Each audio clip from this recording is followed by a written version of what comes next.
ആർത്തവകാരിയെ സംബന്ധിച്ചിടത്തോളം ചെയ്യേണ്ടതും ചെയ്യാൻ പാടില്ലാത്തതുമായ ചില കാര്യങ്ങളെപ്പറ്റി വിശദമായി നമുക്ക് ചർച്ച ചെയ്യാം.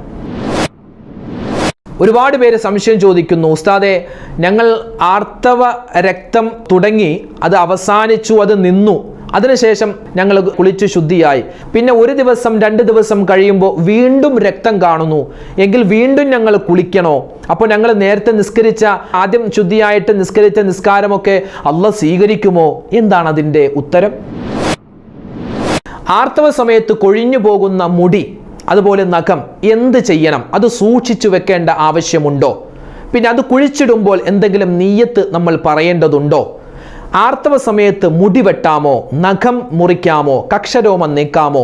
എന്താണ് അതിൻ്റെ ഉത്തരം? അശുദ്ധിയുടെ സമയത്ത് ചെയ്യേണ്ട ഒരു ദുആയുണ്ട്. ആ ദുആ പറഞ്ഞാൽ 70 കൊട്ടാരം അല്ലാഹു സ്വർഗത്തിൽ നിങ്ങൾക്ക് നൽകുമെന്ന് മഹതിയായ ആയിഷ ബീവി പറയുകയാണ്. ഏതാണ് ആ ദിക്ർ? നമുക്കൊന്ന് പഠിച്ചെടുക്കാം. ആർത്തവത്തിൽ നിന്ന് ശുദ്ധിയാവാനുള്ള കുളി എങ്ങനെയാണ്? അതിൻ്റെ രൂപം എങ്ങനെയാണ്?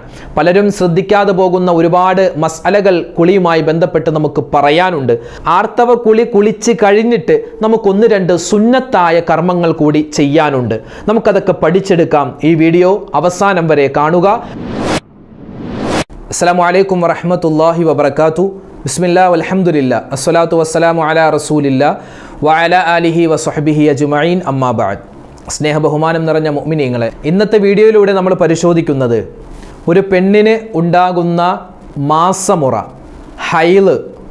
മലയാളത്തിൽ അതിൻ്റെ അർത്ഥം ആർത്തവം എന്നാണ്, ഇംഗ്ലീഷിൽ അതിന് മെൻസസ് എന്ന് പറയും. അപ്പോൾ ഇതിനെപ്പറ്റി ഒരുപാട് സംശയങ്ങൾ നമുക്കുണ്ട്.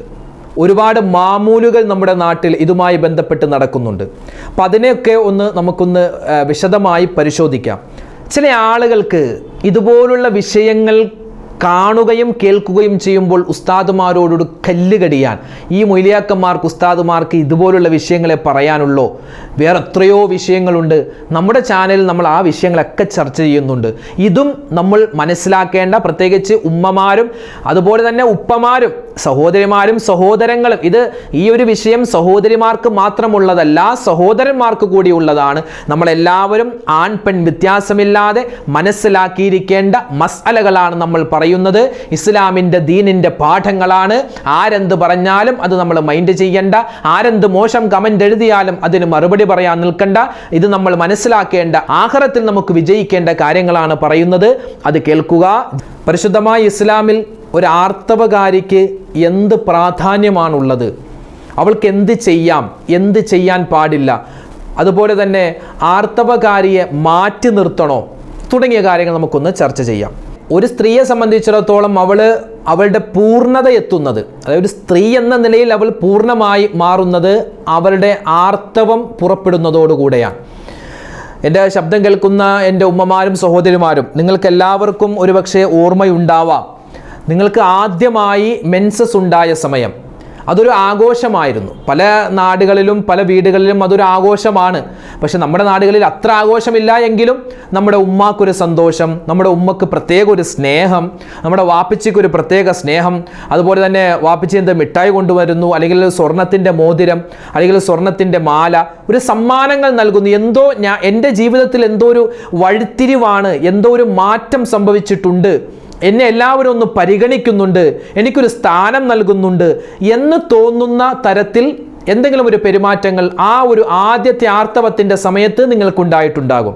അതങ്ങനെയാണ്. കാരണം അല്ലാഹു സുബ്ഹാനഹു വ തആല നിങ്ങൾക്ക് നൽകുന്ന ഒരു പാപമോചനത്തിൻ്റെ ഓഫർ, ആദ്യം തന്നെ അത് പറയട്ടെ, ഒരു പാപമോചനത്തിൻ്റെ ഓഫറാണ്.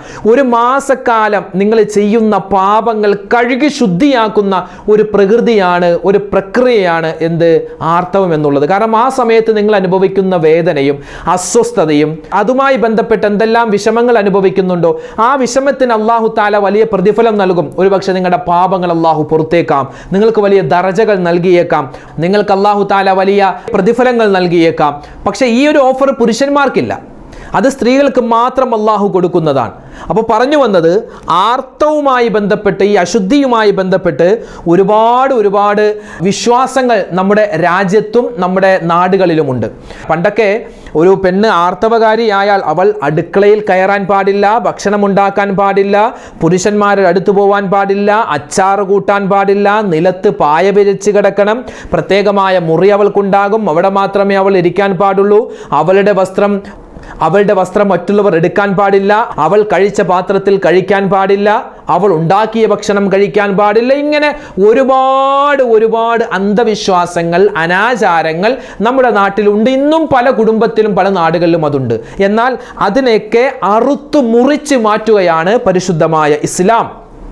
ഒരിക്കൽ നബി സല്ലല്ലാഹു അലൈഹി വസല്ലമ തങ്ങൾ തൻ്റെ ഭാര്യയാകുന്ന ആയിഷ ബീവിയുടെ മടിയിൽ ഇങ്ങനെ തലവെച്ച് കിടക്കുകയാണ്. സാധാരണ അങ്ങനെ തലവെച്ച് കിടക്കുമ്പോൾ ആയിഷ ബീവി തൻ്റെ കൈകൾ കൊണ്ട് നബി തങ്ങളുടെ മുടിയുടെ ഇടയിലൂടെ ഇങ്ങനെ മസാജ് ചെയ്തു കൊടുക്കുമായിരുന്നു. അന്ന് കിടന്നപ്പോൾ നബി തങ്ങളുടെ തലയിൽ ആയിഷ ബീവി കൈകൊണ്ട് തൊടുന്നില്ല. നീ എന്താ എൻ്റെ തലയിൽ കൈകൊണ്ട് തൊടാത്തത്? ആയിഷ ബീവി പറഞ്ഞു, നബിയേ, എനിക്ക് മാസമുറയാണ്, ഞാൻ അശുദ്ധിക്കാരിയാണ്.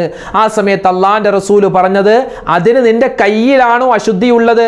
നിന്റെ കയ്യിലാണോ അശുദ്ധിയുള്ളത്, മെൻസസ് ഉള്ളത്? അല്ലല്ലോ. അതുകൊണ്ട് നിനക്ക് സാധാരണ ദിവസം പോലെ നിങ്ങൾക്ക് എല്ലാ പ്രവൃത്തിയും ചെയ്യാം. നിങ്ങൾക്ക് ഭർത്താക്കന്മാരുടെ കൂടെ കിടക്കാവുന്നതാണ്, ഭർത്താക്കന്മാർക്ക് ഭക്ഷണം ഉണ്ടാക്കി കൊടുക്കാവുന്നതാണ്. അതുകൊണ്ട് ഇപ്പൊ നേരത്തെ നമ്മൾ പറഞ്ഞ ഒരു മാമൂലും പാടില്ല എന്ന് നബി സല്ലല്ലാഹു അലൈഹി വസല്ലമ തങ്ങൾ പറയുന്നു. അപ്പോൾ ഇത് കേൾക്കുമ്പോൾ ചില ആളുകൾ, ചില ഉമ്മമാര് ചിന്തിക്കും, അങ്ങനെയാണെങ്കിൽ ഞങ്ങൾക്ക് പള്ളിയിൽ കയറാൻ പാടില്ല. അതുപോലെ തന്നെ അശുദ്ധിക്കാരിയായ പെണ്ണാണെങ്കിൽ മരണാസന്നനായ വ്യക്തിയുടെ അടുക്കൽ നിൽക്കാൻ പാടില്ല. അതൊക്കെ ഞങ്ങളോടുള്ള വിവേചനമല്ലേ? ഞങ്ങൾക്ക് നിസ്കരിക്കാൻ പാടില്ല, ഖുർആൻ ഓതാൻ പാടില്ല, അതൊക്കെ വിവേചനമല്ലേ? അത് നിങ്ങളോട് മാത്രമല്ല, അത് പുരുഷന്മാരോടുമുണ്ട്. ജനാപത്തുകാരനായ ഒരു പുരുഷൻ അവൻ പള്ളിയിൽ കയറാൻ പാടില്ല, അതുപോലെ സ്ത്രീയും കയറാൻ പാടില്ല. കാരണം പള്ളി എന്ന് പറഞ്ഞാൽ പവിത്രതയുള്ള സ്ഥലമാണ്. ജനാപത്തുകാരനാണോ അവൻ നിസ്കരിക്കാൻ പാടില്ല, ഹറാമാണ്. അതുപോലെ തന്നെയാണ് ഹൈദുകാരിയെ സംബന്ധിച്ചിടത്തോളം നിസ്കരിക്കാൻ പാടില്ല, ആ സമയത്ത് നോമ്പ് പിടിക്കാൻ പാടില്ല, ഖുർആൻ ഓതാൻ പാടില്ല. നിങ്ങൾക്കൊരു ഓഫറാണ്. കാരണം ആ വേദനയും ആ ഒരു അസ്വസ്ഥതയുടെ ഇടയിൽ നിങ്ങൾ എങ്ങനെ നിസ്കരിക്കും? വയറുവേദന അല്ലേ? നമ്മുടെ ഭാര്യമാർ, നമ്മുടെ ചെറിയ മക്കളൊക്കെ ആദ്യത്തെയും മെൻസസ്, രണ്ടാമത്തെ മെൻസസ് ഒക്കെ വരുമ്പോൾ അവർ കാണിക്കുന്ന വെപ്രാളം കാണണം. വയറിങ്ങനെ കൊളുത്തി പിടിക്കുന്ന വേദനയാണ്. എനിക്കത് എങ്ങനെയാ പറയേണ്ടതെന്ന് അറിയില്ല. വയറിങ്ങനെ കൊളുത്തി പിടിക്കുന്ന വേദന, അട്ട ചുരുണ്ട് കിടക്കുന്നത് പോലെ കട്ടിലൊക്കെ കിടക്കുന്നത് കാണാം നമ്മുടെ പെങ്ങന്മാരും ഒക്കെ. അപ്പോൾ അത്രമാത്രം വേദനകൾ, അത്രമാത്രം അസ്വസ്ഥത. അതിൻ്റെ ഇടയിൽ ഫർള് നോമ്പ് പിടിക്കുക, അതിൻ്റെ ഇടയിൽ നിങ്ങൾ നിസ്കരിക്കുക എന്നും കൂടെ പറഞ്ഞാൽ നിങ്ങളുടെ അവസ്ഥ എന്താകും? അപ്പോൾ അള്ളാഹ് നിങ്ങൾക്ക് നൽകിയ ഒരു ഓഫറാണ്. ആ സമയത്ത് നിസ്കരിക്കണ്ട, നോമ്പ് പിടിക്കണ്ട, ആ സമയത്ത് നിസ്കരിക്കണ്ട, നിസ്കാരം പിന്നെ ഖളാ വീട്ടുകയും വേണ്ട, അതും ഒരു ഓഫറാണ്. 7 ദിവസം അല്ലെങ്കിൽ എത്രയാണോ മെൻസസ് ഉണ്ടാകുന്നത് ആ ദിവസം നിങ്ങൾ നിസ്കരിക്കണ്ട എന്ന് മാത്രമല്ല, അത് പിന്നീട് ഖളാ വീട്ടണോ, ഖളായും വീട്ടണ്ട. എത്രയോ ഓഫറാണ്. അപ്പോൾ പറഞ്ഞു വന്നത്, പരിശുദ്ധമായ ഇസ്ലാം വളരെയധികം ഗൗരവത്തോടുകൂടി പറയുന്ന ഒരു വിഷയമാണ് ആർത്തവത്തിൻ്റെ വിഷയം. അതുപോലെ ആ സമയത്ത് ശ്രദ്ധിക്കേണ്ട ചില കാര്യങ്ങൾ. ഇത് സ്ത്രീകളുടെ ഗർഭപാത്രത്തിൻ്റെ അഗ്രഭാഗത്ത് നിന്നും നിശ്ചിത ദിവസങ്ങളിൽ പുറപ്പെടുന്ന രക്തമാണ് ആർത്തവ രക്തം. ഒരു സ്ത്രീയെ സംബന്ധിച്ചിടത്തോളം അവൾ ആരോഗ്യവതിയാണ് എന്ന് അറിയിക്കുന്ന ഒരു അടയാളവും കൂടിയാണ് കൃത്യമായ ഡേറ്റ് തെറ്റാതെയുള്ള ആർത്തവം എന്നുള്ളത്. ചില ആളുകൾക്ക് വലിയ പ്രയാസമുണ്ട്. ഒരുപാട് ഉമ്മമാർ അത് കമൻറ്റിലൂടെ ഒന്നും എഴുതാൻ അവർക്ക് ചിലപ്പോൾ നാണമായതുകൊണ്ടാവാം. ഒരുപാട് കുടുംബങ്ങളിലുണ്ട് ഈ മാസമുറ അങ്ങോട്ടും ഇങ്ങോട്ടും തെറ്റുന്ന ഒരു പ്രക്രിയ. അള്ളാഹു എല്ലാവർക്കും ശമനം കൊടുക്കട്ടെ, എല്ലാവർക്കും അള്ളാഹു സമാധാനം കൊടുക്കട്ടെ, എല്ലാവർക്കും അള്ളാഹു തആല ആഫിയത്തുള്ള ദീർഘായുസ് കൊടുക്കട്ടെ എന്ന് സാന്ദർഭികമായി ദുആ ചെയ്യുകയാണ്. ചന്ദ്രവർഷക്കണക്ക് പ്രകാരം 9 വയസ്സ് പൂർത്തിയായാൽ ഒരു പെണ്ണിനെ സംബന്ധിച്ചിടത്തോളം അവൾക്ക് ആർത്തവ രക്തം പുറപ്പെടാൻ തുടങ്ങും. പക്ഷേ ഇന്നത്തെ കാലത്തെ സംബന്ധിച്ച് നമ്മൾ ഇന്ന് കഴിക്കുന്ന ഭക്ഷണം, ഇന്നത്തെ കാലാവസ്ഥക്കനുസരിച്ച് ചിലപ്പോൾ 8 വയസ്സ് 7 വയസ്സിൽ വരെ ആർത്തവമാകുന്ന സ്ത്രീകൾ ഇന്നുണ്ട്. പിന്നെ 9 വയസ്സിന് മുമ്പ് പുറപ്പെട്ടാൽ അത് ആർത്തവമല്ല, അത് ആർത്തവമായിട്ട് പരിഗണിക്കപ്പെടുകയില്ല എന്ന് പറഞ്ഞ പണ്ഡിതന്മാരും നമുക്കിടയിലുണ്ട്. പിന്നെ ജീവിതകാലം മുഴുവനും ഒരുപക്ഷെ ആർത്തവം ഉണ്ടായേക്കാം. ഇവിടെ ഒരു കണക്ക് പറയുന്നത് 62 വയസ്സ് വരെ ആർത്തവം ഉണ്ടാവുമെന്നാണ്, അല്ലെങ്കിൽ 52, അല്ലെങ്കിൽ 50 വയസ്സ്, 45, 40 വയസ്സ് വരെ ആർത്തവം ഉണ്ടാവാം. അത് കഴിഞ്ഞായിരിക്കും പിന്നെ അത് നിൽക്കുന്ന പ്രക്രിയ ഉണ്ടാവുന്നത്. പിന്നെ ഈ ആർത്തവം നിൽക്കുന്ന ഒരു സന്ദർഭത്തിൽ അതും ഭയങ്കര ഒരു വേദനയും അസ്വസ്ഥതയൊക്കെ ഉണ്ടാവും. ഇതൊക്കെ അള്ളാഹു നിങ്ങൾക്ക് നൽകുന്ന ഒരു ഒരു പരീക്ഷണമാണ്. മാത്രമല്ല നിങ്ങൾക്ക് വലിയ പ്രതിഫലം കിട്ടുന്ന കാര്യമാണ്. ഈ ഹൈലിൻ്റെ ഈ ആർത്തവത്തിൻ്റെ ഈ അശുദ്ധിയുടെ സമയത്ത് നിങ്ങൾ 1-2 കാര്യങ്ങൾ ശ്രദ്ധിച്ചാൽ വലിയ പ്രതിഫലം അള്ളാഹു നൽകും. വലിയ പ്രതിഫലം നൽകും. ഇൻഷാ അല്ലാഹ് അതിലേക്ക് നമുക്ക് കടന്നു വരാം. ഹൈലിൻ്റെ ഏറ്റവും കുറഞ്ഞത് 1 ദിവസമാണ്. സാധാരണയായത് 6-7 ദിവസമാണ്. ഏറ്റവും കൂടിയത് 15 ദിവസമാണ്. ഈ 15 ദിവസത്തേക്കാൾ കൂടുതലായിട്ടൊരു പെണ്ണിനിങ്ങനെ രക്തം വരികയാണെങ്കിൽ അത് ഇസ്തിഹാലത്തിൻ്റെ രക്തമാണ്, അതായത് രോഗരക്തമാണ്. ഇനി നമ്മൾ പറയുന്നത് ആർത്തവകാരിയെ സംബന്ധിച്ചിടത്തോളം ചെയ്യേണ്ടതും ചെയ്യാൻ പാടില്ലാത്തതുമായ ചില കാര്യങ്ങളെ പറ്റിയാണ്. ഈ ആർത്തവകാരിക്ക് ആർത്തവമുള്ള സമയത്ത് നിസ്കാരം പാടില്ല, ഖുർആൻ തൊടൽ പാടില്ല, ഖുർആൻ ഓതൽ പാടില്ല, സുജൂദ് പാടില്ല, തൊവാഫ്, നോമ്പ്, പള്ളിയിൽ കാരണം കൂടാതെ താമസിക്കൽ. ഇപ്പോൾ നമ്മുടെ പ്രളയം വന്ന സമയത്ത് ഒരുപാട് ആണുങ്ങളും പെണ്ണുങ്ങളൊക്കെ പല പള്ളികളിലും അവർക്ക് ക്യാമ്പ് അനുവദിച്ചിരുന്നു. അത് നമുക്കൊരു ബുദ്ധിമുട്ടായ സന്ദർഭമാണ്. ആ സമയത്ത് മെൻസസായ ഒരുപാട് ഉമ്മമാരുണ്ട്, അവരൊക്കെ പുറത്ത് നിൽക്കണമെന്ന് ആരും പറഞ്ഞിട്ടില്ല. കാരണം ആ ബുദ്ധിമുട്ടിൻ്റെ അവസരത്തിൽ നമുക്കൊരു ഇളവ് അല്ലാഹു തആല നൽകിയിട്ടുണ്ട്. ആ സമയത്ത് നിങ്ങൾക്ക് പള്ളിയിലൊക്കെ താമസിക്കാം, കുഴപ്പമൊന്നുമില്ല. ഖുർആൻ ഓതാൻ പാടില്ല. പിന്നെ ഖുർആൻ ഓതാം എങ്ങനെ? ഇതൊരു ദിക്റാണ്, അതായത് ദിക്റായിട്ട് വന്നിട്ടുള്ള ഖുർആൻ ആയത്തുകളും അതുപോലെ സൂറത്തുകളൊക്കെ നമുക്ക് ദിക്റാണ് എന്ന നിലയിൽ നമുക്ക് പാരായണം ചെയ്യാവുന്നതാണ്. അപ്പോൾ ഈ പറഞ്ഞ കാര്യങ്ങളൊന്നും ഹൈലുകാരിയെ സംബന്ധിച്ചിടത്തോളം ചെയ്യാൻ പാടില്ല. ഈ ചെയ്യാൻ പാടില്ല എന്ന് പറഞ്ഞാൽ നിങ്ങളോടുള്ള ദേഷ്യം കാരണം, അല്ലെങ്കിൽ നിങ്ങൾ ചെയ്യാൻ പാടില്ല, നിങ്ങൾക്ക് ശിക്ഷ, അത് അങ്ങനെയല്ല കാണേണ്ടത്. ഇത് നിങ്ങൾക്കൊരു ഓഫറാണ്. ഞാൻ മുമ്പ് നേരത്തെ പറഞ്ഞല്ലോ, അതായത് ഹൈലുകാരിയായിരിക്കുന്ന സമയത്ത് അതിൻ്റെതായ അസ്വസ്ഥതയും ബുദ്ധിമുട്ടുള്ള സമയത്ത് പിന്നെ നിസ്കരിക്കണം എന്നുകൂടി പറഞ്ഞാൽ എന്താ നിങ്ങൾക്കൊരു ബുദ്ധിമുട്ട്, ഇടങ്ങേറ് കൂടുകയാണ്. അപ്പോൾ എന്ത് ചെയ്യുന്നു? അല്ലാഹു തആല താൽക്കാലികമായി മാറ്റിവെക്കുന്നു. നിസ്കാരം വേണ്ട, ഖുർആനൊത്തൊന്നും വേണ്ട. നിങ്ങൾക്ക് എന്താണ് ആ സമയത്ത് നിങ്ങൾക്ക് അറിയാവുന്ന ദിക്റുകൾ പറഞ്ഞാൽ മതി. പിന്നെ നിസ്കരിക്കാൻ വേണ്ടി ഒതു എടുക്കേണ്ട കാര്യമൊന്നുമില്ല. നോമ്പാണോ, നോമ്പ് പിടിക്കേണ്ട കാര്യമില്ല. നോമ്പ് പിന്നെ പിടിച്ച് ഖളാ വീട്ടണം. കാരണം റമളാൻ മാസമാണ്, നമുക്ക് വർഷത്തിൽ 1 പ്രാവശ്യം കിട്ടുന്ന നോമ്പാണ്. അത് പിന്നെ നമുക്ക് സാവകാശം അടുത്ത റമളാന് മുമ്പ് ഖളാ വീട്ടിയാൽ മതി. അപ്പോൾ നിസ്കാരത്തിൻ്റെ കാര്യമൊക്കെ നഷ്ടപ്പെട്ടു പോയ നിസ്കാരം പിന്നെ ഖളാ വീട്ടുകയും വേണ്ട, പിന്നെ തിരിച്ച് മടക്കി നിസ്കരിക്കുകയും വേണ്ട. അതും നിങ്ങൾക്ക് നൽകുന്ന ഒരു ഓഫറാണ്. പിന്നെ ഈ മെൻസസ് പീരീഡിൽ ചെയ്യാൻ പാടില്ലാത്ത ഒന്നാമത്തെ കാര്യം നമ്മൾ പറഞ്ഞു, ഈ ഖുർആനും അതുപോലുള്ള നിസ്കാരവുമായി ബന്ധപ്പെട്ട കാര്യങ്ങൾ. 2, മുട്ടുപൊക്കിലിൻ്റെ ഇടയിലുള്ള സുഖ ആസ്വാദനം അത് പാടില്ലാത്തതാണ്. പല ഭർത്താക്കന്മാരും വളരെ പ്രയാസപ്പെടുത്തുന്ന ഒരു അവസ്ഥയാണ്. ഭാര്യമാർക്ക് മെൻസസ് ആയിരിക്കുന്ന സമയത്ത് അവൾ പറയും എനിക്ക് പാടില്ല, എനിക്ക് ആർത്തവമാണ് എന്ന് പറഞ്ഞാലും ചില ബുദ്ധിശൂന്യരായ ഭർത്താക്കന്മാർ കടന്നു വന്നിട്ട് അവരെ ശാരീരികമായ ബന്ധത്തിന് നിർബന്ധിക്കുന്ന ആളുകളുണ്ട്. ഒരിക്കലും വഴങ്ങിക്കൊടുക്കാൻ പാടില്ല എന്ന് പറഞ്ഞാൽ അതിൻ്റെ ദോഷം നമുക്ക് തന്നെയാണ്. കാരണം ആ സമയത്ത് ബന്ധപ്പെട്ടാൽ കുട്ടി ജനിക്കൽ ഉണ്ടാവാൻ സാധ്യത വളരെ കുറവാണ്. ഇനി എങ്ങാനും കുട്ടി ജനിക്കുകയാണ് എങ്കിൽ കുഷ്ഠരോഗിയായ കുട്ടിയായിരിക്കും ജനിക്കുക, മാതാപിതാക്കളെ കൊലപ്പെടുത്തുന്ന കുട്ടിയായിരിക്കും ജനിക്കുക എന്ന് പോലും കിതാബുകളിൽ കാണുവാൻ സാധിക്കും. അപ്പോൾ അതുകൊണ്ട് എൻ്റെ ഭർത്താക്കന്മാർ പ്രത്യേകം ശ്രദ്ധിക്കണം. ആ സമയത്ത് ഭാര്യമാരുമായി ആ തരത്തിലുള്ള ബന്ധത്തിന് നിങ്ങൾ നിൽക്കരുത്. അല്ലാതെ നമുക്ക് സ്നേഹത്തോടെയുള്ള സംസാരം, അവർക്കൊരു കെയറിങ് വേണം. ആ സമയത്ത് ഏറ്റവും കൂടുതൽ ഭർത്താവിൻ്റെ സാമീപ്യം അവർ ആഗ്രഹിക്കുമെന്നാണ്. എൻ്റെ എൻ്റെ കൂടെ ഉണ്ടായിരുന്നെങ്കിൽ, കാരണം ചൂടുവെള്ളം എടുത്തു കൊടുക്കാനും ഈ ഉലുവ വെള്ളമൊക്കെ കുടിക്കുന്നത് ആ സമയത്ത് നല്ല വയറിൻ്റെ വേദന കുറയാൻ നല്ലതാണെന്ന് കേട്ടിട്ടുണ്ട്. ഓരോ നാട്ടിലും ഓരോരോ വ്യത്യസ്തമായ മരുന്നുകൾ ഉണ്ടാകും. ആർത്തവ സമയത്ത് ശാരീരികമായ ബന്ധം പാടില്ല എന്ന് വെച്ച് ഭർത്താവിൻ്റെ കൂടെ കിടക്കുന്നതിനോ അല്ലെങ്കിൽ മൂപ്പരുടെ കൂടെ യാത്ര ചെയ്യുന്നതിനോ മൂപ്പരുടെ കൂടെ സംസാരിക്കുന്നതിനോ ഒരു കുഴപ്പവുമില്ല.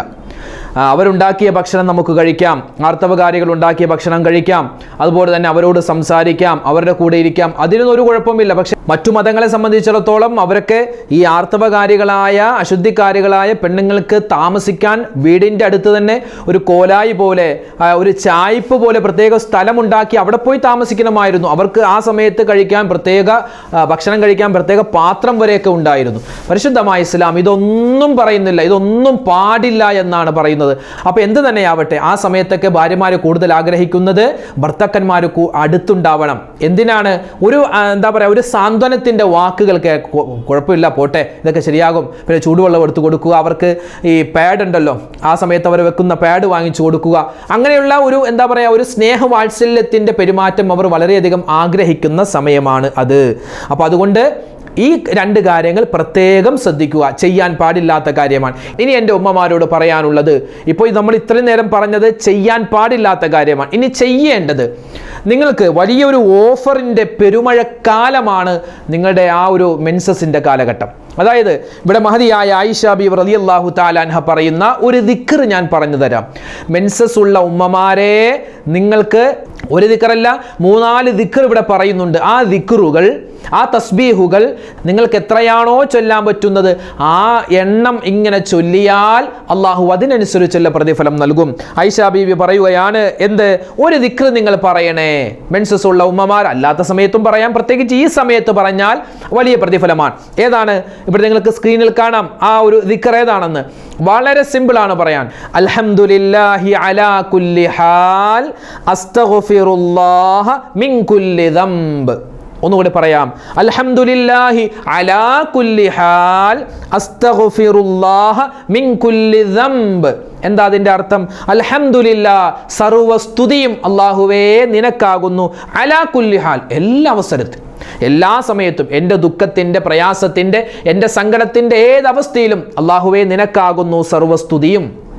പിന്നെയോ അസ്തഗ്ഫിറുല്ലാഹ മിൻ കുല്ലി ദംബ്, എല്ലാ പാപങ്ങളിൽ നിന്നും റബ്ബേ ഞാൻ നിന്നോട് കരുണയെ ചോദിക്കുന്നു, ഇസ്തിഗ്ഫാറിനെ ചോദിക്കുന്നു, പാപമോചനം ചോദിക്കുന്നു, മഗ്ഫിറത്തിനെ ചോദിക്കുന്നു. ഈ ഒരു ദിക്ർ അൽഹംദുലില്ലാഹി അലാ കുല്ലി ഹാൽ അസ്തഗ്ഫിറുല്ലാഹ മിൻ കുല്ലി ദംബ് എന്ന് പറയുന്ന ഈ ദിക്ർ ആയിഷ ബീവി പഠിപ്പിച്ച ദിക്റാണ്. ആ ദിക്ർ എൻ്റെ ഉമ്മമാര് ഈ ഒരു സമയത്ത് നിങ്ങൾ പാരായണം ചെയ്താൽ നിങ്ങൾ എണ്ണമില്ല, എത്രയാണോ നിങ്ങൾക്ക് കഴിയുന്നത് അതിങ്ങനെ പറയുക, അതിങ്ങനെ പറഞ്ഞുകൊണ്ടിരിക്കുക. ഇങ്ങനെ പറഞ്ഞാൽ ഒരു പെണ്ണ് ഈ ഒരു ദിക്ർ 70 പ്രാവശ്യം ഒരു ദിവസം പറഞ്ഞാൽ അവൾക്ക് കിട്ടുന്നത് 70 പാപങ്ങൾ അള്ളാഹു പൊറുക്കുമെന്നാണ്. അതുപോലെ 70 കൊട്ടാരങ്ങൾ അവൾക്ക് സ്വർഗത്തിൽ കിട്ടുമെന്നാണ്. അതുപോലെ 70 ദറജകൾ അള്ളാഹു ഉയർത്തുമെന്നാണ്. 70 നന്മകൾ അള്ളാഹു തആല രേഖപ്പെടുത്തുമെന്നാണ്. ഇങ്ങനെ ഒരുപാട് ഓഫറുള്ള ഒരു ദിക്റാണ് ഇപ്പോൾ പറഞ്ഞത്. അതുപോലെ തന്നെ ലാ ഇലാഹ ഇല്ലാ അന്ത സുബ്ഹാനക ഇന്നി കുന്തു മിനൽ ളാലിമീൻ, ആ ദിക്റും വളരെയധികം പവർഫുൾ ആണ്. പിന്നെയോ അതുപോലെ തന്നെ സുബ്ഹാനല്ലാഹി വൽഹംദുലില്ലാഹി വലാ ഇലാഹ ഇല്ലല്ലാഹു അല്ലാഹു അക്ബർ, ആ ദിക്റും നിങ്ങൾക്ക് പറയാവുന്നതാണ്. അതുപോലെ ലാ ഹൗല വലാ ഖുവത ഇല്ലാ ബില്ലാഹിൽ അലിയിൽ അദീം എന്ന ഈ ദിക്റും പറയാം. അതുപോലെ ലാ ഇലാഹ ഇല്ലല്ലാഹു ലാ ഇലാഹ ഇല്ലല്ലാഹ്, ഈ ദിക്റും നിങ്ങൾക്ക് പറയാവുന്നതാണ്. അതുപോലെ അറിയാവുന്ന ഏത് സ്വലാത്താണോ ആ സ്വലാത്ത് പറയുക. ഇവിടെ അദദു സ്വലാത്ത് പറഞ്ഞാൽ ഒന്നുകൂടി നമുക്ക് വലിയ പ്രതിഫലമാണ്. അല്ലാഹുമ്മ സ്വല്ലി അലാ സയ്യിദിനാ മുഹമ്മദിൻ അദദ മാ ഫീ ഇൽമില്ലാഹി സ്വലാത്തൻ ദായിമതൻ ബിദവാമി മുൽക്കില്ലാ എന്ന ആ അദദു സ്വലാത്ത് പറഞ്ഞാൽ വലിയ പ്രതിഫലമാണ്. അങ്ങനെ ഈ ദിക്റുകൾ പറഞ്ഞാൽ ഈ ഒരു സമയത്ത്, അതായത് മെൻസസ് ഉള്ള ഈ സമയത്ത്, അതൊരു 6 ദിവസമാവട്ടെ, ചിലപ്പോൾ ഒരു ദിവസം കൊണ്ട് മെൻസസ് മാറിയേക്കാം, അല്ലെങ്കിൽ 2, 3, 4, 5, 6, 7 അങ്ങനെ 15 ദിവസം വരെയുണ്ട്. ഈ ഒരു സമയങ്ങളിൽ എത്രയാണോ നിങ്ങളുടെ ആ ഒരു പീരീഡ്, ആ ഒരു കാലഘട്ടത്തിൽ ഈ ഒരു ദിക്റുകൾ പറഞ്ഞാൽ അള്ളാഹു നിങ്ങൾക്ക് 3 പ്രതിഫലമാണ്. ഒന്ന്, കുത്തിബലഹ ബറാഅത്തും മിനന്നാർ, നരകത്തിൽ നിന്നുള്ള മോചനം അള്ളാഹു നൽകുന്നതാണ്. പിന്നെയോ വജവാസുൻ അല സിറാത്ത്, സിറാത്ത് പാലം വേഗത്തിൽ കടക്കാനുള്ള തൗഫീഖ് ആ പെണ്ണിന് അള്ളാഹു കൊടുക്കുന്നതാണ്. വ അമാനും മിനൽ അദാബ്, അള്ളാഹുവിൻ്റെ എന്തെല്ലാം ശിക്ഷ ദുനിയാവിലുണ്ടോ ആഖിറത്തിലുണ്ടോ അള്ളാഹു എല്ലാ ശിക്ഷയിൽ നിന്നും ഈ പെണ്ണിനെ ഒഴിവാക്കുന്നതാണ്. അതുകൊണ്ട് വലിയ പെരുമഴക്കാലമാണ് ഓഫറിൻ്റെ, നിങ്ങളുടെ ആ മെൻസസിൻ്റെ സമയം. കാരണം നിങ്ങൾ എന്ത് ചെയ്താലും വളരെയധികം ഇരട്ടി പ്രതിഫലങ്ങൾ അള്ളാഹു നൽകുന്ന ഒരു സമയമാണ്. ആ വേദനയും ആ ഒരു അസ്വസ്ഥതയൊക്കെ സഹിച്ചിട്ട് ഈ പറയപ്പെട്ട ദിക്റുകളെല്ലാം നിങ്ങൾ പ്രത്യേകം പറയേണ്ടതാണ്. പിന്നെ ഇവിടെ പ്രത്യേകം ശ്രദ്ധിക്കുക, ആർത്തവകാരികളായ ഉമ്മമാര് അതുപോലെ സഹോദരിമാര്, നിങ്ങൾ കുളിക്കുന്ന സമയത്ത് പ്രത്യേകം ചില കാര്യങ്ങൾ ശ്രദ്ധിക്കാനുണ്ട്. ആർത്തവ കുളിയുമായി ബന്ധപ്പെട്ട് ചില കാര്യങ്ങൾ ശ്രദ്ധിക്കാനുണ്ട്. അതായത് ആർത്തവ രക്തം നിന്നു എന്ന് ഉറപ്പായാൽ ഉടൻ തന്നെ നമ്മൾ കുളിക്കൽ നിർബന്ധമാണ്. ചില ഉമ്മമാരെ സംബന്ധിച്ചിടത്തോളം ചില പെണ്ണുങ്ങൾ തലേ ദിവസം രക്തം നിന്നു എന്നിട്ട് പിറ്റേന്നും കുളിക്കാതെ വൈകിപ്പിക്കുന്ന ആളുകളുണ്ട്. നിന്നു എന്ന് ഉറപ്പായി, എന്നിട്ടും കുറച്ചും കൂടെ അങ്ങോട്ട് കഴിയട്ടെ, ഏതായാലും ഒരു ഓഫറൊക്കെ കിട്ടിയതല്ലേ, കുറച്ചും കൂടി ഓഫർ ആസ്വദിക്കാം എന്ന നിലയിൽ ഓരോ വക്കത്തും ഖളാ ആക്കുന്ന തരത്തിൽ ചില ആളുകൾ, ചില പെണ്ണുങ്ങൾ പെരുമാറാറുണ്ട്. അങ്ങനെ ചെയ്യാൻ പാടില്ല. നിങ്ങൾക്കത് നിന്നു എന്ന് ഉറപ്പായി കഴിഞ്ഞാൽ പിന്നെ വൈകിപ്പിക്കാൻ പാടില്ല, ഉടൻ തന്നെ നമ്മൾ നിയ്യത്ത് വെച്ച് കുളിക്കേണ്ടതാണ്. പിന്നെ രക്തം പൂർണ്ണമായി നിന്നു എന്ന് നമുക്ക് ഉറപ്പാകുന്നത് എങ്ങനെയാണ്? പല രൂപം അതിന് പറയുന്നുണ്ട്. അതായത് രക്തം പിന്നെ വരുന്നില്ല, പിന്നെ ആ ഭാഗമൊക്കെ ഒന്ന് ഉണങ്ങിയതുപോലെ നിൽക്കുന്നു. അപ്പോൾ നമുക്ക് മനസ്സിലാകും എന്താണ് പൂർണ്ണമായിട്ടും രക്തം നിന്നിട്ടുണ്ട്, ഇനി വരൂല. അല്ലെങ്കിൽ പിന്നെ രക്തം നിന്നിട്ട് പിന്നെ വരുന്നത് ഒരു വെള്ള ഡിസ്ചാർജ് പോലെയുള്ളൊരു സാധനമാണ്. അതായത് രക്തം ഇനി വരില്ല എന്ന നിലയിൽ നമുക്ക് മനസ്സിലാകുന്ന തരത്തിൽ ഒരു വെളുത്ത ദ്രാവകം പുറത്തേക്ക് വരുന്നു. അപ്പോൾ നമുക്ക് എന്ത് മനസ്സിലായി? ആർത്തവം നിന്നു. ഇങ്ങനെ കണ്ടാൽ പിന്നെ നിർബന്ധമായും ഉടൻ തന്നെ കുളിച്ച് ശുദ്ധിയാവുക. ഈ സമയം നമ്മൾ വളരെയധികം ശ്രദ്ധിക്കേണ്ടതാണ്. പല ഉമ്മമാരും പ്രത്യേകിച്ച് നമ്മുടെ പെൺമക്കളോട്, പെൺകുട്ടികളോട് പറഞ്ഞു കൊടുക്കേണ്ട ഒരു മസലയാണ്. അതായത് അസർ ബാങ്ക് വിളിക്കുന്നതിന് മുമ്പ് നിങ്ങൾ കുളിച്ച് ശുദ്ധിയായാൽ ആ പെണ്ണെന്ത് ചെയ്യണം? ളുഹർ നിസ്കരിക്കാൻ മറന്നു പോവരുത്. മഗ്രിബ് ബാങ്ക് വിളിക്കുന്നതിന് മുമ്പ് ഒരു പെണ്ണ് കുളിച്ച് ശുദ്ധിയായാൽ അവൾ അസ്ർ നിസ്കാരം നിർബന്ധമായി നിസ്കരിച്ചിരിക്കണം. ഇശാ ബാങ്ക് വിളിക്കുന്നതിന് മുമ്പ്, അതായത് ഇശാഇന്റെ സമയത്തിന് മുമ്പ് നിങ്ങൾ കുളിച്ച് ശുദ്ധിയായാൽ മഗ്രിബ് നിങ്ങൾ നിസ്കരിച്ചിരിക്കണം. അപ്പോൾ ഏതാണോ നമ്മൾ കുളിച്ച് ശുദ്ധിയായത് ആ സമയത്തിന് തൊട്ട് മുമ്പുള്ള വക്കത്ത്, അതായത് മഗ്രിബ് ആണെങ്കിൽ മഗ്രിബ്, അല്ലെങ്കിൽ അസ്ർ ആണെങ്കിൽ അസ്ർ, അല്ലെങ്കിൽ ളുഹർ ആണെങ്കിൽ ളുഹർ, നമ്മൾ അവിടെ നിസ്കരിച്ചിരിക്കണം. ചില ആളുകൾ നിസ്കരിക്കുന്നില്ല, ഇങ്ങനെ പിന്തിപ്പിച്ചുകൊണ്ടിരിക്കും. അങ്ങനെ ചെയ്യാൻ പാടില്ല. ഇതെല്ലാവരും ശ്രദ്ധിക്കേണ്ടതാണ്. നമ്മുടെ പെൺമക്കളോട് പ്രത്യേകം പറഞ്ഞു കൊടുക്കേണ്ടതാണ്. പിന്നെ ഇവിടെ ഒരു സ്വാഭാവികമായി ഒരു സംശയം ഉണ്ടാകും. ഉസ്താദേ, ഞങ്ങളിൽ ഭൂരിഭാഗം ആളുകൾക്കും ചിലപ്പോൾ 6 ദിവസം അല്ലെങ്കിൽ 7 ദിവസമൊക്കെ ഞങ്ങൾ രക്തം കണ്ടു, പിന്നെ 7ാമത്തെ ദിവസം ആ രക്തം നിന്നു, ഞങ്ങൾ കുളിച്ച് ശുദ്ധിയായി, പിറ്റേന്ന് 8ാമത്തെ ദിവസമോ അല്ലെങ്കിൽ 9ാമത്തെ ദിവസമോ നോക്കുമ്പോൾ വീണ്ടും രക്തത്തിൻ്റെ കളർ കാണുന്നു, രക്തം വരുന്നു. അപ്പോൾ ഞങ്ങൾ എന്താണ് ചെയ്യേണ്ടത്? പിന്നെയും കുളിക്കേണ്ട ആവശ്യമുണ്ടോ എന്ന് ചില ഉമ്മമാർക്ക് സംശയമുണ്ടാകും. ഇവിടെ നമുക്കതിന് മറുപടിയായി പറയാനുള്ളത്, നിങ്ങൾ 7ാമത്തെ ദിവസം അല്ലെങ്കിൽ 6ാമത്തെ ദിവസം നിങ്ങൾ നിയ്യത്ത് വെച്ച് കുളിച്ചു, രക്തം നിന്നു എന്ന് ഉറപ്പായി, നിങ്ങൾ നിയ്യത്ത് വെച്ച് കുളിച്ചു, പിന്നെ നിങ്ങൾ നിസ്കരിച്ചോ അല്ലെങ്കിൽ നിങ്ങൾ എന്താ ഖുർആൻ ഓതി, അതൊക്കെ ചെയ്തിട്ടുണ്ട്. പിന്നെ 8ാമത്തെ ദിവസം അല്ലെങ്കിൽ 9ാമത്തെ ദിവസം വീണ്ടും നോക്കുമ്പോൾ വീണ്ടും രക്തം കാണുകയാണ്. അപ്പോൾ എന്താ ചെയ്യേണ്ടത്? പിന്നെയും നിങ്ങൾ എന്ത് ചെയ്യണം? നിയ്യത്ത് വെച്ച് കുളിക്കേണ്ടതാണ്. അപ്പോൾ ഞങ്ങൾ നിസ്കരിച്ചതോ? അതൊന്നും കുഴപ്പമില്ല. കാരണം നമ്മൾ ഉറപ്പായല്ലോ, നമ്മളൊന്ന് ഉറപ്പിച്ച് ഇനി വരൂല്ല എന്ന് ഉറപ്പിച്ചിട്ടല്ലേ നിസ്കരിച്ചത്. പിന്നെ അള്ളാന്റെ ഖളാ ആണ്, വീണ്ടും വന്നു. അപ്പോൾ എന്ത് ചെയ്യണം? കാരണം 15 ദിവസത്തോളം നമുക്ക് നീണ്ടു നിൽക്കുമെന്നാണ് കൂടിയ കണക്ക് പറയുന്നത്. 15 ദിവസത്തോളം ഉണ്ടാകും പെണ്ണുങ്ങൾക്ക് ഈ ഹൈല്. അപ്പോൾ ഇത് 7ാമത്തെ ദിവസം അല്ലെങ്കിൽ 8ാമത്തെ ദിവസം അല്ലെങ്കിൽ 9ാമത്തെ ദിവസമായിട്ടുള്ളൂ. അപ്പോൾ വരുന്ന രക്തവും എന്താണ്? ഹൈല് രക്തം തന്നെയാണ്. അപ്പോൾ എന്ത് ചെയ്യണം? നിങ്ങൾ നിയ്യത്ത് വെച്ച് വീണ്ടും കുളിക്കണം. അപ്പോൾ ആ മസ്അല മറന്നു പോവണ്ട. ഇനി കുളിയുടെ രൂപം പറയാം. കുളിക്കുന്നതിന് മുമ്പ് ഈ സ്ത്രീകള്, ഈ ഉമ്മമാര്, സഹോദരിമാര് എന്ത് ചെയ്യണം? ആദ്യം തന്നെ നമ്മുടെ രഹസ്യഭാഗങ്ങളൊക്കെ നല്ലതുപോലെ കഴുകി ശുദ്ധിയാക്കുക. ശേഷം മുൻകൈയൊക്കെ നല്ലതുപോലെ കഴുകിയിട്ട് വുളു പൂർണ്ണമായും എടുക്കുക. വുളു പൂർണ്ണമായി എടുത്തിട്ട് പിന്നെ ഒന്നുകിൽ വലത് തോളിൽ ആദ്യത്തെ കപ്പ് വെള്ളം ഒഴിക്കുക, അത് കഴിഞ്ഞ് ഇടത് തോളിൽ ഒഴിക്കുക, അത് കഴിഞ്ഞ് തലയിൽ ഒഴിക്കുക. ഇതൊരു രൂപമാണ്. അല്ലെങ്കിൽ ആദ്യം തന്നെ രഹസ്യഭാഗമൊക്കെ കഴുകി ഒന്ന് വുളു ഒക്കെ എടുത്തതിന് ശേഷം പിന്നെ എന്താണ്? തലയിൽ ആദ്യം വെള്ളം ഒഴിക്കുക, പിന്നെ വലത് ഭാഗം, പിന്നെ ഇടത് ഭാഗം. ഈ 2 രൂപത്തിലും നമുക്ക് ചെയ്യാവുന്നതാണ്. ഇപ്പോൾ ഷവറിന്റെ കാലമാണ്. ഷവർ തുറന്നിട്ട് ആദ്യം ഒന്ന് തല കഴുകുക, പിന്നെ ആദ്യം വലത് ഭാഗം, പിന്നെ ഇടത് ഭാഗം, അതിനുശേഷം തലഭാഗം കഴുകുക. അങ്ങനെ ശരീരം മുഴുവനും വെള്ളം ഇങ്ങനെ ഒലിപ്പിക്കണമെന്നാണ്. കുളിയുടെ സമയത്ത് 2 കാര്യം പ്രത്യേകം ശ്രദ്ധിക്കണേ. ഒന്ന്, നീയത്ത് മറന്നു പോകരുത്. നീയത്ത് മറന്നു പോകരുത്. പല ഉമ്മമാരും നീയത്ത് എന്താന്ന് പോലും അറിയില്ല. നീയത്ത് കേട്ടോ, 2-3 നീയത്ത് നമുക്ക് വെക്കാം. ഒന്ന്, ആർത്തവ വിരാമത്തിന്റെ കുളി ഞാൻ കുളിക്കുന്നു. ആർത്തവ വിരാമത്തിന്റെ കുളി ഞാൻ കുളിക്കുന്നു. അത് അല്ലെങ്കിൽ വലിയ അശുദ്ധിയെ ഉയർത്താൻ വേണ്ടി ഞാൻ കുളിക്കുന്നു, അല്ലെങ്കിൽ അശുദ്ധിയിൽ നിന്നും ശുദ്ധിയാവാൻ ഞാൻ കുളിക്കുന്നു, അല്ലെങ്കിൽ കുളിയുടെ ഫർളിനെ ഞാൻ വീട്ടുന്നു. ഈ 4 നിയത്തും നിങ്ങൾക്ക് വെക്കാവുന്നതാണ്. ഈ 4 നിയ്യത്തും വെക്കാം. വെച്ച് കഴിഞ്ഞ് ഇത് 1ാമത്തെ ഫർളാണ്. ഇത് 1ാമത്തെ കാര്യം ശ്രദ്ധിക്കേണ്ടത്. അത് കഴിഞ്ഞ് ശരീരം മുഴുവനും വെള്ളം ഒലിപ്പിക്കണമെന്നാണ്. വെള്ളം വെറുതെ തൊട്ടുപോയാൽ പോരാ, ഒന്ന് ഒലിപ്പിക്കണമെന്നാണ് ശരീരം. ദൽഖൻ ശദീദ എന്നിട്ട് പറയുന്നു, ഹദീസിൽ കാണാം, നല്ലതുപോലെ നമ്മുടെ വിരലുകൾ ഉപയോഗിച്ച് തലയൊക്കെ ഉള്ളു നല്ലതുപോലെ കഴുകണമെന്നാണ്. ആ മുടിയൊക്കെ തിങ്ങിയ മുടി ഉണ്ടാവാം, അല്ലെങ്കിൽ തിങ്ങാത്ത മുടി, എങ്ങനെയാണെങ്കിലും നല്ലതുപോലെ ഉരച്ച് കഴുകണമെന്നാണ്. കൈകൾ കൊണ്ട് സോപ്പാണോ സോപ്പ്, ഷാമ്പു ആണോ ഷാമ്പു, താളിയാണോ താളി, എന്താണെന്ന് കുഴപ്പമില്ല, അത് നല്ലപോലെ ഉരച്ച് കഴുകണമെന്നാണ്. ശരീരമൊക്കെ ഉരച്ച് കഴുകി ശുദ്ധിയാക്കണമെന്നാണ്. കാരണം ഇവിടെയൊക്കെ നജസുണ്ടായിട്ടല്ല, മറിച്ച് ഒരു എന്താ പറയുക, അള്ളാഹു നൽകിയ ഒരു പരീക്ഷണത്തിൽ നിന്നും ഒരു ബുദ്ധിമുട്ടിൽ നിന്നും ഒരു പ്രയാസത്തിൽ നിന്നും നമ്മൾ പിന്നെ ശുദ്ധിയാവുകയല്ലേ. അപ്പോൾ ശരീരം മുഴുവനും നല്ലതുപോലെ ഉരച്ച് കഴുകിയിട്ട് വേണം കുളിക്കാൻ. പണ്ടുള്ള കാലങ്ങളിൽ നബി തങ്ങളുടെ ഹദീസിൽ കാണാം, നിങ്ങൾ കുളി കഴിയുമ്പോൾ എന്ത് ചെയ്യണം, പഞ്ഞിയിൽ കർപ്പൂരം മുക്കിയിട്ട് നിങ്ങളുടെ രഹസ്യഭാഗമൊക്കെ ഒന്ന് ക്ലിയർ ആക്കണമെന്ന്. അന്നത്തെ കാലത്ത് അങ്ങനെയാണ്, പഞ്ഞിയിൽ കർപ്പൂരം മുക്കിയിട്ട്.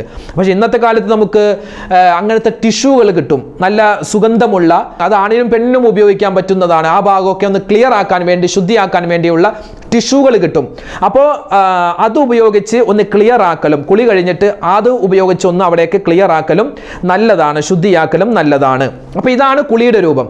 പിന്നെ നല്ലപോലെ ശരീരം കഴുകുക. പിന്നെ ചെവിയുടെ ചെവി വെള്ളം എടുത്തിട്ട് ചെവിയുടെ ഉള്ളിലേക്ക്, അങ്ങനെയൊന്നും വേണ്ട. നമ്മുടെ ഈ ചെറുവിരലുണ്ട്, ചെറുവിരൽ കൊണ്ട് ഒന്ന് ചെവിയുടെ ഉള്ളിലേക്ക് ഒന്ന് കഴുകുക. മൂക്കിൻ്റെ ഉള്ളിൽ, അതുപോലെ നല്ലപോലെ വായ കൊപ്പിളിക്കുക. പിന്നെ നമ്മുടെ ഈ ചെവിയുടെ പുറകു ഭാഗത്ത് പ്രത്യേകം, അവിടെ അഴുക്കുകൾ കൂടുതൽ ഇരിക്കുന്ന സ്ഥലമാണ്, അവിടെ കഴുകുക. പിന്നെ നമ്മുടെ തലയുടെ പുറകുഭാഗം, അതുപോലെ കയ്യിൻ്റെ ഈ ഒരു ഭാഗം, അതുപോലെ ഇവിടെയൊക്കെ അഴുക്ക് ഇങ്ങനെ ഇരിക്കും, അതൊക്കെ ഉരച്ച് കഴുകുക. പിന്നെ കാലിൻ്റെ പുറകുഭാഗം, പിന്നെ പൊക്കിളിൻ്റെ ഭാഗം, ഇവിടെയൊക്കെ അഴുക്കുകൾ ഇരിക്കാൻ സാധ്യതയുള്ള സ്ഥലമാണ്. അവിടെയൊക്കെ സൂക്ഷിച്ച് നല്ലതുപോലെ കഴുകി ശുദ്ധിയാക്കുക. അപ്പോൾ കുളി ഇതാണ്. കുളിയുടെ നിയ്യത്ത് പറഞ്ഞു, അതിൻ്റെ രൂപം പറഞ്ഞു. പിന്നെ പറയാനുള്ളത്, കുളി കഴിയുമ്പോൾ സുന്നത്തായിട്ടുള്ള 1-2 കാര്യങ്ങളുണ്ട്. ഒന്ന്, ഷഹാദത്ത് പറയണം. നിങ്ങളാരും ഇസ്ലാമിൽ നിന്ന് പുറത്തു പോയിട്ടല്ല, അതൊരു ഒരു മര്യാദയാണ്, അതൊരു പ്രത്യേക നല്ല കാര്യമാണ്. എപ്പോഴും കുളി കഴിഞ്ഞെന്ന് മാത്രമല്ല, എപ്പോഴും നമ്മൾ ആണും പെണ്ണും ഒക്കെ ഷഹാദത്ത് ഇങ്ങനെ പറഞ്ഞുകൂടെ. അഷ്ഹദു അല്ലാ ഇലാഹ ഇല്ലല്ലാഹ്, അഷ്ഹദു അന്ന മുഹമ്മദ് റസൂലുള്ളാഹ് എന്ന് പറയണം. അല്ലെങ്കിൽ ലാ ഇലാഹ ഇല്ലല്ലാഹ്, നമ്മൾ സാധാരണ പറയുമല്ലോ ലാ ഇലാഹ ഇല്ലല്ലാഹ്. അപ്പോൾ കുളി കഴിയുമ്പോൾ ഷഹാദത്ത് പറയൽ പ്രത്യേകം സുന്നത്താണ്. ആ ഷഹാദത്ത് പറയുന്നതോടൊപ്പം തന്നെ നമ്മൾ സാധാരണ വുളൂഇന് ശേഷമുള്ള ദുആയുണ്ട്. വുളൂഇന് ശേഷം നമ്മൾ പറയുന്ന ദുആ, ആ ദുആ നമ്മൾ ഇവിടെ പറയണമെന്നാണ്. പ്രത്യേകം സുന്നത്താണത് പറയൽ.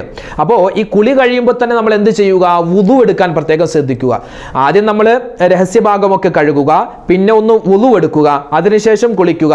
കുളിക്കുന്ന സമയത്ത് നമ്മുടെ ശരീരത്തിൻ്റെ രഹസ്യഭാഗങ്ങളൊക്കെ നമ്മൾ കൈ കൊണ്ട് സ്പർശിക്കുമ്പോൾ നമ്മുടെ വുളു മുറിഞ്ഞിട്ടുണ്ടാകും. എന്നിട്ട് വീണ്ടും നമ്മൾ നിസ്കാരത്തെ ഹലാലാക്കുവാൻ വേണ്ടി ഞാൻ വുളു ചെയ്യുന്നു എന്ന നിയ്യത്തിൽ നല്ല രൂപത്തിൽ വുളു എടുക്കുക. ആ വുളു കൊണ്ട് പിന്നെ നമുക്ക് നിസ്കരിക്കാം, പിന്നെ നമുക്ക് ഖുർആൻ ഓതാം, പിന്നെ ബാക്കിയുള്ള ഇബാദത്തുകളൊക്കെ നമുക്ക് ചെയ്യാവുന്നതാണ്.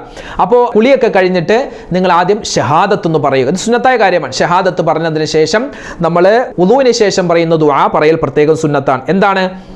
രണ്ടും കൂടി നമുക്ക് ഷഹാദത്തും ഈ ദുആയും ഒന്നിച്ച് നമുക്ക് പറയാം. എങ്ങനെ?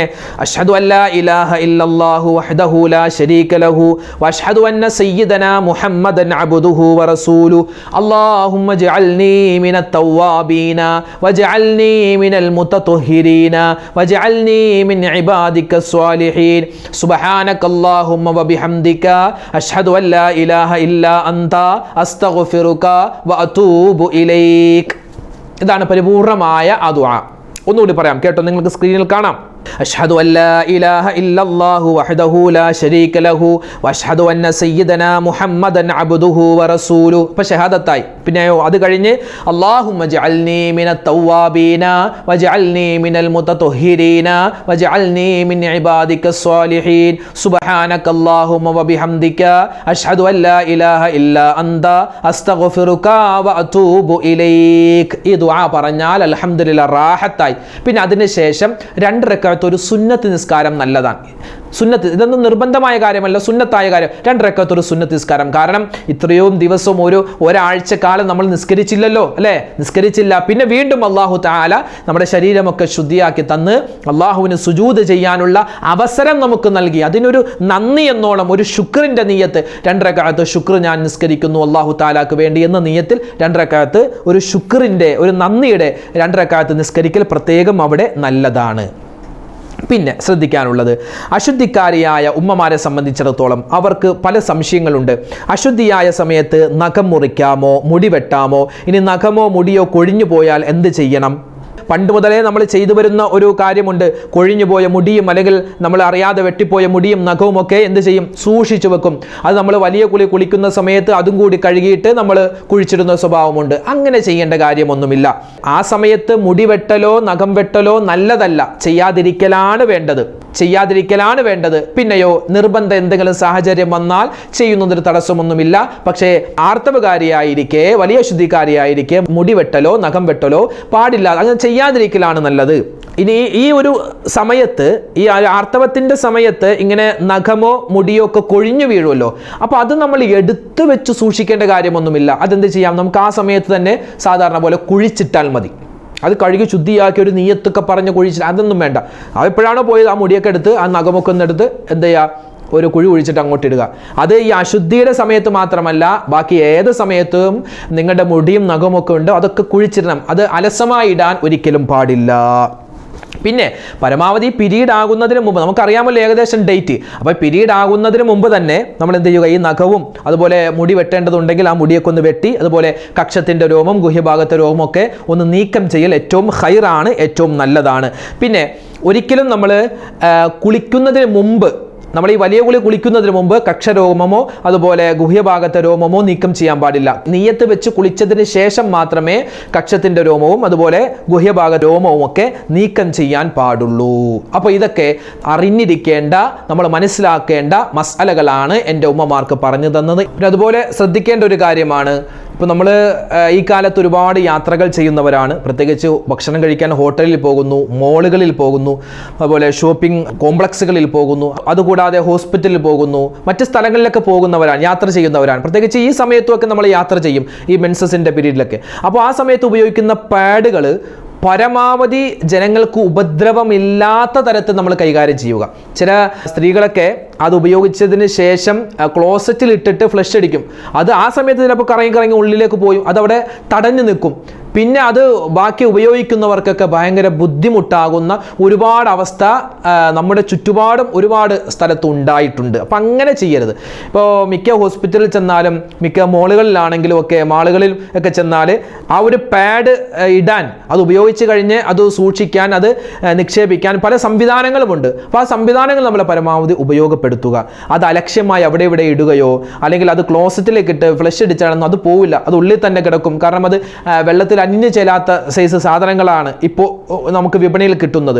അപ്പോൾ അത് അതിൻ്റേതായ രൂപത്തിൽ ഇപ്പോൾ സംവിധാനങ്ങളുണ്ടല്ലോ, അപ്പോൾ അതനുസരിച്ച് നമ്മൾ അത് നശിപ്പിക്കാൻ തയ്യാറാവണം. അല്ലാതെ ക്ലോസറ്റിലിട്ട് മറ്റുള്ളവർക്ക് ഉപദ്രവമാകുന്ന ഒരു സ്വഭാവം ഉണ്ടെങ്കിൽ അത് മാറ്റേണ്ടതാണ്. അത് മറ്റുള്ളവർക്ക് ഉപദ്രവമുണ്ടാകും. അള്ളാഹു നമുക്ക് ബോധം നൽകുമാറാവട്ടെ. ചില ഉമ്മമാർക്കൊക്കെ ഇതിനെപ്പറ്റി ചോദിക്കുവാനും ഇതിനെപ്പറ്റി മനസ്സിലാക്കുവാനും നാണമാണ്, ലജ്ജയാണ്. അങ്ങനെ ലജ്ജിക്കേണ്ട കാര്യമില്ല. ഇതുമായി ബന്ധപ്പെട്ട സംശയങ്ങൾ ഉണ്ടെങ്കിൽ ധൈര്യമായി നിങ്ങൾക്ക് ചോദിക്കാം. നമുക്ക് പറഞ്ഞു തരാൻ പറ്റുന്ന ഏത് കാര്യവും നമുക്ക് പറയാമല്ലോ. കാരണം ദീൻ പഠിക്കുന്നതിൽ ഒരിക്കലും നാണിക്കേണ്ട കാര്യമല്ല. ഇനിയും നിങ്ങൾക്ക് ഒരുപാട് സംശയങ്ങൾ ഉണ്ടാവാം. അതൊക്കെ കമൻറ്റിൽ രേഖപ്പെടുത്തിയാൽ ഇൻഷാ അല്ലാഹ് അതൊക്കെ കഴിയുന്നത് പോലെ മറ്റൊരു അവസരത്തിൽ നമുക്കതിൻ്റെ മറുപടി പറയാവുന്നതാണ്. ഇപ്പോൾ ഏകദേശം ഒരു സംശയത്തിൻ്റെ മറുപടി ആയിട്ടുണ്ട് എന്ന് വിചാരിക്കുന്നു. അല്ലാഹു സുബ്ഹാനഹു വ തആല പറഞ്ഞ കാര്യങ്ങൾ കേൾക്കുവാനും അതനുസരിച്ച് നിങ്ങൾക്ക് ജീവിതത്തിൽ പ്രാവർത്തികമാക്കുവാനും വലിയ തൗഫീക്ക് നൽകി അനുഗ്രഹിക്കുമാറാവട്ടെ. ചില ഉമ്മമാർക്കൊക്കെ ഇതിനെപ്പറ്റി ചോദിക്കുവാനും ഇതിനെപ്പറ്റി മനസ്സിലാക്കുവാനും നാണമാണ്, ലജ്ജയാണ്. അങ്ങനെ ലജ്ജിക്കേണ്ട കാര്യമില്ല. ഇതുമായി ബന്ധപ്പെട്ട സംശയങ്ങൾ ഉണ്ടെങ്കിൽ ധൈര്യമായി നിങ്ങൾക്ക് ചോദിക്കാം. നമുക്ക് പറഞ്ഞു തരാൻ പറ്റുന്ന ഏത് കാര്യവും നമുക്ക് പറയാമല്ലോ. കാരണം ദീൻ പഠിക്കുന്നതിൽ ഒരിക്കലും നാണിക്കേണ്ട കാര്യമല്ല. അല്ലാഹു സുബ്ഹാനഹു വ തആല നമുക്ക് എല്ലാവർക്കും എല്ലാവിധ ഖൈറുകളും ബറക്കത്തുകളും നൽകി അനുഗ്രഹിക്കുമാറാവട്ടെ. അതുപോലെ തന്നെ ചില സഹോദരിമാരെ നേരിട്ട് പറഞ്ഞ ആളുകളുമുണ്ട്, അല്ലാതെ ഫോണിൽ വിളിച്ച് പറഞ്ഞ ആളുകളൊക്കെ ഉണ്ട്. ഒരുപാട് ഈ മെൻസസുമായി ബന്ധപ്പെട്ട് ഒരുപാട് ബുദ്ധിമുട്ട്, മെൻസസ് ആവാതെ വളരെ പ്രയാസപ്പെടുന്ന ആളുകളുണ്ട്. പിന്നെ അത് അങ്ങോട്ടും ഇങ്ങോട്ടും ഡേറ്റ് മാറുന്ന ഒരു സാഹചര്യമുണ്ട്. ചില ആളുകൾക്ക് വന്നാൽ അത് നിൽക്കാത്ത അവസരം, 15 അതുപോലെ തന്നെ 16, 20, 30 ദിവസം ഇങ്ങനെ തുടർച്ചയായിട്ട് പോകുന്ന ഒരു അവസ്ഥയൊക്കെ ഉണ്ട്. അപ്പം അതുമായി ബന്ധപ്പെട്ട് ആരെല്ലാം എന്തെല്ലാം പ്രയാസത്തിൽ ഉൾപ്പെട്ടിട്ടുണ്ടോ അള്ളാഹു എല്ലാവർക്കും എല്ലാവിധ സലാമത്തും എല്ലാവിധ ആഫിയത്തും എല്ലാവിധ ഷർറുകളിൽ നിന്നുള്ള മോചനവും നൽകി അനുഗ്രഹിക്കും. അനുഗ്രഹിക്കുമാറാവട്ടെ. ഹലാലായ മുറാദുകൾ അള്ളാഹു ഹാസിലാക്കുമാറാവട്ടെ. മരണപ്പെട്ടുപോയ മുഴുവൻ ആളുകൾക്കും അള്ളാഹു മഗ്ഫിറത്ത് നൽകുമാറാവട്ടെ. നമ്മുടെ ഭർത്താക്കന്മാർ, നമ്മുടെ ഭാര്യമാർ, നമ്മുടെ ബന്ധുമിത്രാദികൾ, നമ്മുടെ സന്താനങ്ങൾ എല്ലാവർക്കും അള്ളാഹു എല്ലാവിധ ഖൈറുകളും ബറക്കത്തുകളും നൽകി അനുഗ്രഹിക്കുമാറാവട്ടെ. ആമീൻ യാ റബ്ബൽ ആലമീൻ.